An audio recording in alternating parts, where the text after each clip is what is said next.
2004138. Perkenalkan, nama saya Ika Nurjana, NIM 2002102041121. Perkenalkan, nama saya Latifah Ali dengan NIM 200210204005. Perkenalkan, nama saya Renata Lintang Salsabila, NIM 200210204109. Apakah sebelumnya kalian pernah makan es krim? Pasti pernah kan? Nah, itu adalah salah satu bentuk kegiatan ekonomi, yaitu konsumsi. Lalu, apakah kalian tahu apa itu ekonomi? Manusia mempunyai beragam kebutuhan untuk melanjutkan kehidupannya. Nah, untuk memenuhi kebutuhan tersebut, manusia melakukan kegiatan yang disebut dengan ekonomi. Lalu, apakah kalian tahu apa itu kegiatan ekonomi? Kegiatan ekonomi adalah seluruh aktivitas atau kegiatan yang dilakukan oleh manusia untuk memenuhi kebutuhan hidupnya. Untuk mencukupi kebutuhan tersebut, kita tahu bahwa manusia harus bekerja. Maka, ada bermacam-macam pekerjaan, misalnya petani, menangkap ikan, sopir, guru, menjual ikan, menjadi pengacara, dan lain-lainnya. Jadi, kegiatan ekonomi yang telah dilakukan tentunya akan memiliki data pengukuran yang disebut dengan pertumbuhan ekonomi Indonesia yang dapat mempengaruhi kesejahteraan kehidupan bagi masyarakat Indonesia. Pertumbuhan ekonomi Indonesia. Sebelumnya, amati grafik pertumbuhan ekonomi Indonesia dari tahun 2015 sampai 2021 ini. Nah, dari grafik ini dapat dilihat jika Indonesia telah mengalami laju pertumbuhan ekonomi yang pernah berada di titik atas dan di titik bawah. Lalu, pertumbuhan yang seperti itu dapat disebabkan oleh beberapa alasan. Tahukah kamu apa yang dimaksud dengan pertumbuhan ekonomi? Pertumbuhan ekonomi merupakan masalah perekonomian suatu negara dalam jangka panjang menuju keadaan yang lebih baik selama periode tertentu, dan dapat dikaitkan juga sebagai keadaan kenaikan kapasitas produksi atau perekonomian suatu negara yang diwujudkan dalam bentuk kenaikan pendapatan nasional. Lalu, bagaimana dengan pertumbuhan ekonomi Indonesia pada saat ini?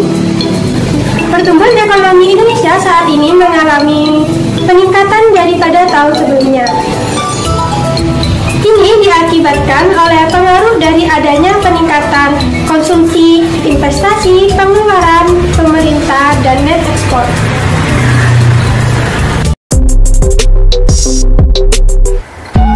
Tahukah kalian apa manfaat dari pertumbuhan ekonomi terhadap masyarakat? Manfaat dari pertumbuhan ekonomi terhadap masyarakat tentunya sangat-sangat penting. Pertumbuhan ekonomi dapat menjadi indikasi kesenjangan sosial yang semakin menurun dan semakin rendah. Apabila sebuah negara memiliki pertumbuhan ekonomi yang baik, maka tingkat kesejahteraan masyarakat dan penduduknya akan semakin baik pula. Hal tersebut juga akan tentunya mempengaruhi sektor-sektor aspek kehidupan seperti peningkatan kualitas dan mutu pendidikan, peningkatan layanan kesehatan, dan juga taraf hidup dari masyarakatnya. Selanjutnya kita masuk ke dalam ciri-ciri kegiatan ekonomi. Yang pertama ada kegiatan produksi. Apa itu kegiatan produksi? Kegiatan produksi merupakan kegiatan menghasilkan atau memproduksi suatu barang atau jasa, atau dapat pula meningkatkan nilai guna dari suatu barang atau jasa. Kegiatan produksi dapat juga dibagi menjadi kegiatan memproduksi barang dan kegiatan memproduksi jasa. Kegiatan memproduksi barang seperti contohnya kegiatan memproduksi makanan, minuman, tekstil, dan lain sebagainya. Dan juga kegiatan memproduksi jasa, contohnya seperti jasa layanan kesehatan yang dilakukan oleh dokter dan tenaga kesehatan lainnya. Kemudian produksi jasa layanan pendidikan yang dilakukan oleh guru, tutor, dan lain sebagainya. Selanjutnya, kegiatan produksi dapat juga dibagi menjadi dua tahap, yakni produksi bahan mentah menjadi barang setengah jadi, contohnya produksi kain dan juga benang dari bahan mentah kapas. Kemudian produksi bahan setengah jadi menjadi barang jadi, contohnya seperti produksi pakaian dari bahan setengah jadi berupa kain atau benang. Selanjutnya, di Indonesia banyak sekali sektor-sektor yang menghasilkan produksi yang tentunya dapat dimanfaatkan bagi seluruh masyarakat. Salah satu contohnya pada bidang pertanian, pada sektor pangan, terdapat produksi seperti padi, jagung, sagu, dan lain sebagainya. Dalam sektor perikanan, terdapat produksi ikan air tawar, ikan air laut, hasil tambak, dan lain sebagainya. Pada bidang industri, terdapat sektor elektronik yang memproduksi radio, televisi, komputer, telepon, alat-alat rumah tangga, dan alat elektronik yang lain. Kemudian pada bidang industri dalam sektor otomotif, dapat juga memproduksi sepeda motor, mobil, truk, dan lain sebagainya. Pada bidang ekonomi industri, pada sektor rumahan, dapat pula memproduksi hasil kerajinan tangan, makanan, batik, dan lain sebagainya. Yang kedua, ada kegiatan konsumsi. Apa itu kegiatan konsumsi? Kegiatan konsumsi merupakan kegiatan menghabiskan atau menggunakan barang hasil produksi. Kegiatan konsumsi dapat dilakukan melalui dua pola, yakni secara langsung ataupun tidak langsung. Kegiatan konsumsi secara langsung dimaknai apabila kegiatan tersebut dapat memberikan pengaruh atau manfaat pada diri kita secara langsung. Contohnya, ketika kita mengkonsumsi makanan, maka hal tersebut tentu memenuhi kebutuhan gizi yang ada pada tubuh kita dan dapat dirasakan atau digunakan secara langsung. Yang kedua adalah pola tidak langsung. Maksud dari pola tidak langsung adalah di mana kegiatan konsumsi tersebut tidak secara langsung memberikan manfaat bagi kita, akan tetapi dapat membantu kita dalam melaksanakan kegiatan sehari-hari yang tentunya bermanfaat bagi kita. Contohnya, ketika kita membeli sebuah setrika tersebut tidak akan langsung memberikan manfaat pada kita. Tapi apabila kita menggunakan setrika tersebut untuk membantu kegiatan seperti menyetrika pakaian dan mengeringkan pakaian, hal tersebut tentu akan memberikan manfaat pula bagi kita. Yang ketiga, ada kegiatan distribusi. Apa itu kegiatan distribusi? Kegiatan distribusi merupakan kegiatan menyalurkan barang hasil produksi kepada konsumen. Seseorang yang melakukan kegiatan distribusi dinamakan distributor atau agen. Kegiatan distribusi dapat dibedakan menjadi dua macam, yakni distribusi secara langsung dan juga distribusi tidak langsung. Distribusi langsung merupakan kegiatan distribusi di mana hasil produksi dapat langsung disalurkan kepada konsumen. Contohnya seperti penjual makanan dan minuman yang langsung memproduksi sendiri makanan yang akan ia jual dan langsung menyalurkannya kepada konsumen yang membeli makanan tersebut. Yang kedua, ada distribusi tidak langsung, yakni distribusi di mana penyaluran hasil produksi tidak langsung ke tangan konsumen akan tetapi melalui seorang agen atau distributor. Contohnya seperti pedagang grosir dan lain sebagainya. Manusia memiliki berbagai macam kebutuhan. Untuk memenuhi kebutuhan tersebut, manusia melakukan kegiatan yang dinamakan dengan kegiatan ekonomi. Kegiatan ekonomi dapat diwujudkan dalam berbagai jenis bentuk usaha. Beberapa jenis usaha yang dilakukan oleh masyarakat Indonesia diantaranya yaitu yang pertama, pertanian. Pertanian merupakan usaha untuk memenuhi kebutuhan hidup dengan memanfaatkan tanah sebagai faktor produksi. Jenis usaha ini dijalani oleh sebagian masyarakat Indonesia. Tanah kita yang subur dan masyarakat yang pandai mengolah tanah menyebabkan sebagian besar penduduk Indonesia hidup dari sektor pertanian. Karena sebagian besar penduduk bekerja di sektor pertanian, sehingga Indonesia disebut dengan negara agraris. Yang kedua, perikanan.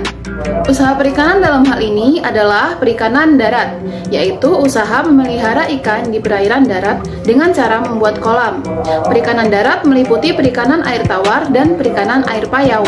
Contoh hasil perikanan air tawar misalnya ikan gurame, nila, bawal, dan lele. Hasil perikanan air payau contohnya ikan bandeng. Yang ketiga, peternakan. Peternakan merupakan usaha memelihara binatang piaraan yang diambil manfaatnya.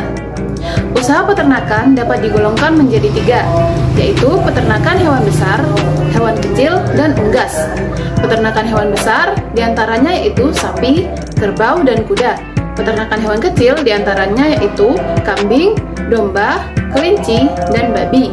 Dan peternakan unggas yaitu ayam, itik, entok, dan burung. Yang keempat, perkebunan. Perkebunan merupakan usaha pemanfaatan lahan dengan tanaman-tanaman keras. Perkebunan dapat dibedakan atas perkebunan rakyat dan perkebunan besar. Perkebunan rakyat adalah perkebunan yang dikelola oleh rakyat, sedangkan perkebunan besar adalah perkebunan yang dikelola oleh pemerintah atau perusahaan perkebunan. Hasil perkebunan besar biasanya diajukan untuk ekspor, sehingga dapat menghasilkan devisa bagi negara. Sedangkan contoh perkebunan antara lain yaitu karet, kelapa, kelapa sawit, dan lain-lain. Yang kelima, pertambangan. Pertambangan merupakan usaha untuk mengolah atau memanfaatkan mineral demi kesejahteraan. Mineral berada di dalam perut bumi, sehingga untuk mendapatkannya perlu dilakukan penggalian atau penambangan. Tahukah kamu, barang tambang dapat dibedakan menjadi 3, yaitu yang pertama, barang tambang mineral logam. Contohnya adalah timah, bauksit, besi, nikel, tembaga, dan emas. Yang kedua, bahan tambang bukan logam. Contohnya adalah keramik, belerang, gips, dan marmer. Yang ketiga, bahan tambang sumber energi. Contohnya adalah minyak bumi, batu bara, dan gas. Yang keenam, perindustrian. Industri adalah suatu usaha atau kegiatan untuk mengubah bahan mentah menjadi bahan setengah jadi atau barang jadi. Bahan mentah berasal dari sumber daya alam. Industri dilakukan untuk meningkatkan mutu atau nilai suatu barang. Usaha industri dapat dilakukan oleh perorangan, kelompok, atau suatu perusahaan, baik pemerintah maupun swasta. Contoh hasil industri adalah benang menjadi pakaian, pengolahan ikan menjadi ikan kaleng, dan karet menjadi ban. Secara keseluruhan, manfaat yang dapat kita peroleh dari kegiatan ekonomi yaitu dapat memenuhi kebutuhan hidup masyarakat. Selain itu, bangsa Indonesia juga merupakan bangsa yang berasal dari berbagai macam budaya dan suku bangsa. Dengan adanya kegiatan ekonomi, tentunya akan terjadi suatu komunikasi di antara mereka. Bidang pertanian. Kelebihan dari bidang pertanian yaitu pertanian penghasil bahan pokok yang mempunyai elastisitas permintaan yang rendah akan dapat menambah pendapatan nasional, sehingga hal tersebut dapat membuat keuntungan negara akan bertambah. Kemudian kekurangannya yaitu kebanyakan di antara mereka masih menggunakan alat tradisional dalam pengelolaannya. Hal ini akan memakan tenaga dan jumlah waktu yang dibutuhkan, dan akan mengakibatkan turunnya kualitas dari hasil pertanian. Yang kedua yaitu peternakan. Kelebihan dari bidang ini yaitu pengelolaan peternakan dapat dipelihara dari skala kecil sampai skala besar. Konsumen yang sangat luas, mudah beradaptasi dengan lingkungan, baik pada lingkungan yang panas maupun lingkungan yang dingin. Kemudian kekurangannya yaitu relatif membutuhkan modal dan lahan yang cukup besar. Masyarakat masih menggunakan cara tradisional, yang mana hal ini akan menyebabkan potensi yang sesungguhnya kurang optimal dan dapat menurunkan kualitas peternakan. Bidang yang ketiga yaitu perkebunan. Kelebihan dari bidang ini yaitu dengan banyaknya kebutuhan yang dibutuhkan oleh perkebunan akan membuat pendapatan per kapita semakin meningkat. Sedangkan kekurangannya yaitu kebanyakan di antara mereka masih menggunakan alat tradisional, yang mana hal tersebut dapat memakan tenaga dan jumlah waktu yang dibutuhkan dan akan mengakibatkan turunnya kualitas dari hasil perkebunan. Kemudian bidang yang keempat yaitu perikanan.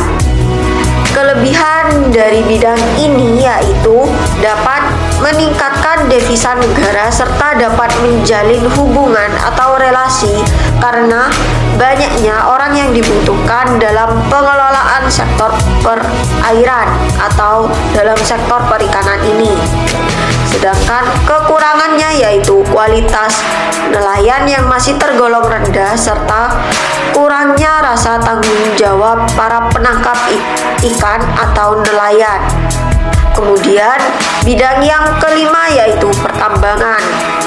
Kelebihannya yaitu dapat menambah pendapatan dan devisa negara, dapat memberikan kesempatan kerja karena pengelolaannya tidak hanya dilakukan oleh satu orang saja, tetapi secara bersama-sama. Kekurangannya yaitu dapat merusak atau mengubah lingkungan hidup jika pengelolaannya dilakukan secara berlebihan, dapat menimbulkan kesenjangan sosial, ekonomi, dan budaya setempat, dapat mengakibatkan turunnya kualitas apabila jumlah permintaan banyak, namun bahan yang digunakan sangat terbatas. Kemudian bidang yang kelima yaitu perindustrian. Nah, kelebihan dari bidang ini yaitu sektor perindustrian akan memunculkan potensi yang dimiliki masing-masing daerah sehingga dapat memperluas lapangan kerja. Dalam kegiatan ini sudah menggunakan alat-alat modern yang dapat meningkatkan kualitas dan devisa negara. Kekurangannya yaitu mengakibatkan eksploitasi sumber daya alam apabila pengelolaannya dilakukan secara berlebihan. Dengan adanya peralatan yang modern harus diimbangi dengan pengetahuan yang luas dan mengikuti perkembangan zaman.